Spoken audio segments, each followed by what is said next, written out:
Hello दोस्तों, आज आपको एक ऐसी घटना बताती हूँ जब मैं राहुल को उसके घर शाम को ट्यूशन पढ़ाने जाया करती थी। एक दिन बारिश का मौसम था और राहुल के घर कोई नहीं था। वो अकेला था और मैं भी अकेली। फिर पढ़ाई छोड़ के हमने वो सब किया।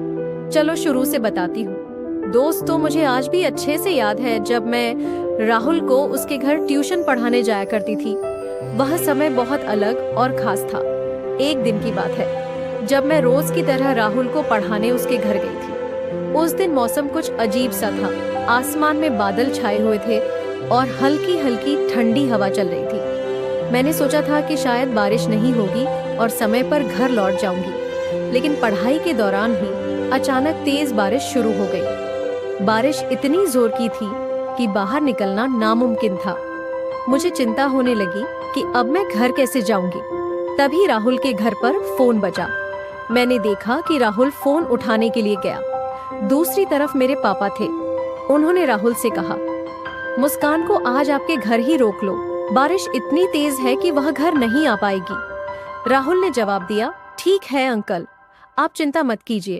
दरअसल मेरे पापा को यह नहीं पता था कि उस वक्त राहुल के मम्मी पापा घर पर नहीं थे। राहुल ने उनकी गैर मौजूदगी का जिक्र नहीं किया और मुझे अपने घर रुकने के लिए मना लिया। मैं थोड़ा असहज थी क्योंकि यह पहली बार था कि मैं राहुल के घर पर रात रुकने वाली थी, वह भी जब वहाँ उसके मम्मी पापा नहीं थे। लेकिन राहुल ने मुझे सहज महसूस करवाया।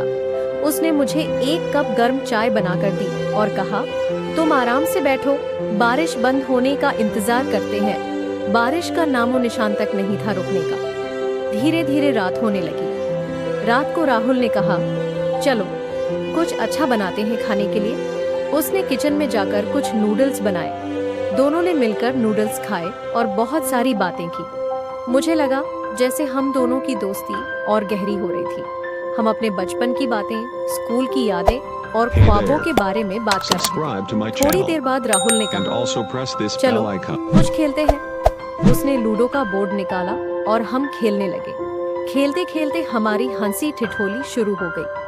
वह मुझे बार बार तंग कर रहा था और मैं भी उसे छेड़ने का कोई मौका नहीं छोड़ रही थी। पूरा घर हमारी हंसी से गूंज रहा था। रात काफी हो चुकी थी और मैं थोड़ा थक गई थी। राहुल ने मेरे लिए एक कंबल और तकिया लाकर दिया और कहा, तुम आराम से सो जाओ, मैं दूसरे कमरे में सो जाऊंगा। लेकिन मुझे नींद नहीं आ रही थी। मैंने उसे आवाज दी, राहुल तुम सो गए क्या? वह बोला, नहीं, क्यों? मैंने कहा, बातें करते हैं, नींद नहीं आ रही। फिर वह वापस आया और हम फिर से बातें करने लगे। रात गहराती जा रही थी, लेकिन हमारी बातें खत्म होने का नाम नहीं ले रही थी। राहुल ने अचानक कहा, मुस्कान, तुम्हें पता है बचपन में मैं बहुत शरारती था। एक बार मैंने स्कूल में अपने टीचर की कुर्सी पर गोंद लगा दी थी और जब वो बैठे तो उनकी हालत देखने लायक थी। ये सुनकर मैं हंसते हंसते लोटपोट हो गई। मैंने भी उसे अपने बचपन की कुछ मजेदार बातें सुनाई। थोड़ी देर बाद बिजली चली गई। पूरा घर अंधेरे में डूब गया। बाहर बारिश की आवाज और तेज हो गई थी। राहुल ने मोमबत्ती जलाकर कमरे को थोड़ा रोशन किया। उस माहौल में कुछ अजीब सी गर्मजोशी और सुकून था। राहुल ने मुझसे कहा, डरो मत, मैं यहाँ हूँ। उसकी इस बात पर मैं मुस्कुरा दी। हमने मोमबत्ती की हल्की रोशनी में बैठकर कुछ गाने गाए। राहुल को गाने का बहुत शौक था और उसकी आवाज वाकई दिल को छू लेने वाली थी। उसने मेरे लिए एक गाना गाया और मैं बस उसे सुनती रही। उस पल ऐसा लगा जैसे सब कुछ थम गया हो, जैसे बाहर की बारिश, बिजली का जाना और यह रात, सब कुछ बस हमारे लिए था। थोड़ी देर बाद बारिश धीरे धीरे थमने लगी, लेकिन हमारी बातें अब भी जारी थी। राहुल ने मुझसे पूछा, मुस्कान, तुम्हारा सपना क्या है? मैंने कहा, मेरा सपना है कि मैं एक दिन अपने माता पिता का नाम रोशन करूं और खुद को साबित करूं। उसने मेरी बात पर सिर हिलाया और कहा, तुम करोगी, मुझे पूरा यकीन है। तुम जितनी मेहनती हो, तुम्हें कोई नहीं रोक सकता। उसकी यह बात सुनकर मेरे दिल को बहुत सुकून मिला। मैंने उससे पूछा, और तुम्हारा सपना? उसने मुस्कुराते हुए कहा, मेरा सपना है कि मैं हमेशा अपने करीबी लोगों को खुश देखूं और खासकर तुम्हें। उसकी यह बात सुनकर मैं थोड़ा चुप हो गई। माहौल में एक गहराई सी आ गई थी। आखिरकार रात काफी बीत चुकी थी और हमें एहसास हुआ कि सो जाना चाहिए। मैं अपने कमरे में चली गई और वह अपने कमरे में, लेकिन उस पूरी रात मुझे नींद नहीं आई। मैं बस उस पूरी शाम और हमारी बातों के बारे में सोचती रही। सुबह जब मैं उठी तो सूरज चमक रहा था और बारिश थम चुकी थी। राहुल ने मेरे लिए चाय बनाई और कहा, अब तो मौसम ठीक हो गया है, तुम घर जा सकती हो।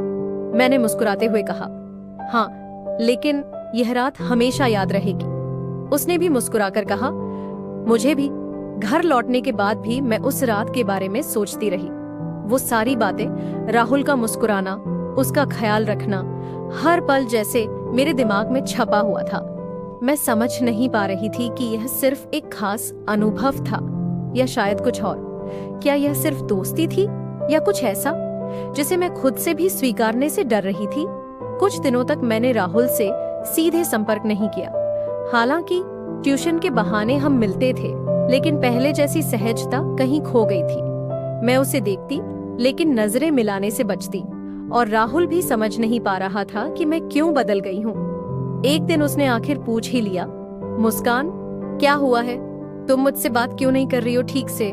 मैंने उसकी तरफ देखा और कहा, कुछ नहीं राहुल, सब ठीक है। लेकिन मेरी आवाज में झिझक साफ झलक रही थी।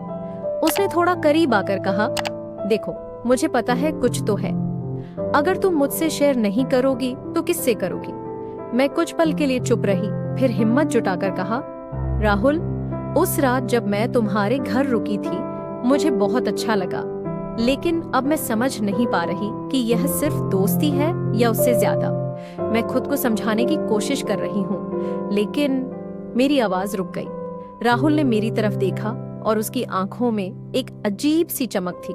उसने मुस्कुराते हुए कहा, मुस्कान, मैं भी कुछ समय से ये सोच रहा हूँ, लेकिन शायद मुझे यह कहने का मौका नहीं मिला।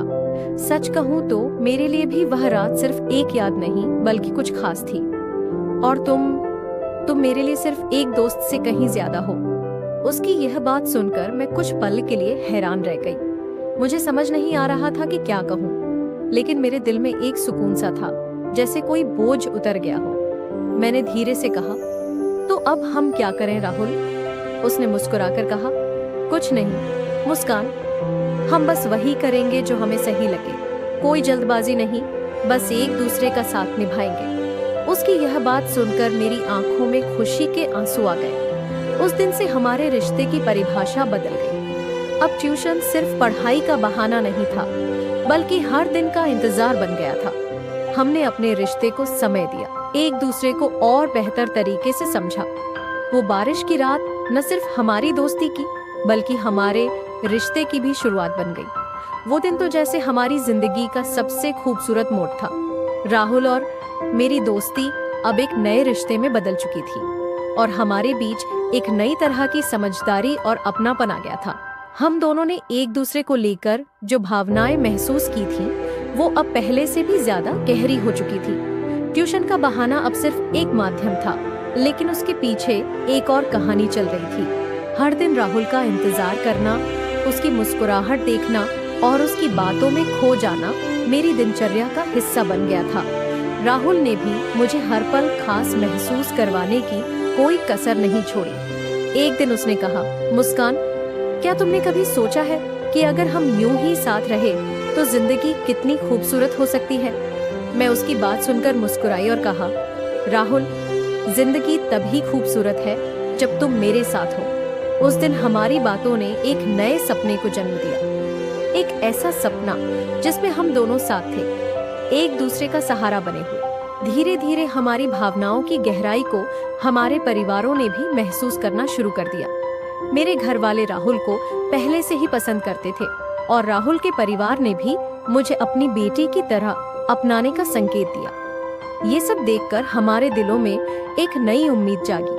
एक दिन राहुल ने मुझे शहर के एक खूबसूरत पार्क में बुलाया। मैं जब वहां पहुंची तो उसने मुझे एक बेंच पर बैठाया और कहा, मुस्कान, आज मैं तुमसे कुछ कहना चाहता हूँ। ये बात मैं बहुत दिनों से सोच रहा हूँ, लेकिन कहने की हिम्मत नहीं जुटा पाया। उसने मेरे हाथों को थाम लिया और आगे कहा, तुम्हारा साथ मेरी जिंदगी का सबसे खूबसूरत हिस्सा है। तुम्हारे बिना मैं खुद को अधूरा महसूस करता हूँ। क्या तुम हमेशा के लिए मेरी जिंदगी का हिस्सा बनोगी? उसके यह शब्द सुनकर मेरी आंखों में आंसू आ गए। मैंने धीरे से कहा, राहुल, तुम मेरे लिए सिर्फ एक इंसान नहीं, बल्कि मेरा विश्वास, मेरा सहारा हो, और हाँ, मैं हमेशा तुम्हारे साथ रहना चाहती हूँ। उस पल जैसे पूरी दुनिया थम गई थी। हम दोनों ने उस दिन अपने रिश्ते को एक नई मंजिल देने का फैसला किया। अब यह सिर्फ हमारी कहानी नहीं थी, ये हमारी जिंदगी की शुरुआत थी। हमने अपने परिवारों को यह बात बताई और उन्होंने हमें पूरे दिल से स्वीकार कर लिया। कुछ महीनों बाद हमारे रिश्ते को औपचारिक रूप दिया गया और हमारी सगाई हो गई। उस दिन जब मैं राहुल के साथ खड़ी थी तो मुझे याद आया कि यह सब उस बारिश वाली रात से शुरू हुआ था। हमारी सगाई के बाद जिंदगी जैसे एक नई दिशा में बढ़ गई थी। हर दिन एक नई शुरुआत की तरह लगता था। राहुल और मैं अब एक साथ अपने भविष्य की योजनाएं बनाने लगे थे। हम दोनों ने तय किया कि शादी से पहले अपने करियर को और मजबूत करना चाहिए, ताकि भविष्य में किसी तरह की कोई परेशानी न हो। राहुल ने एक बड़ी कंपनी में नौकरी कर ली और मैं भी अपनी पढ़ाई पूरी करके एक अच्छी नौकरी की तलाश में जुट गई। इन सब के बीच हमारी मुलाकातें पहले जितनी नियमित नहीं थीं, लेकिन हर दिन फोन पर हमारी लंबी बातें होती थीं।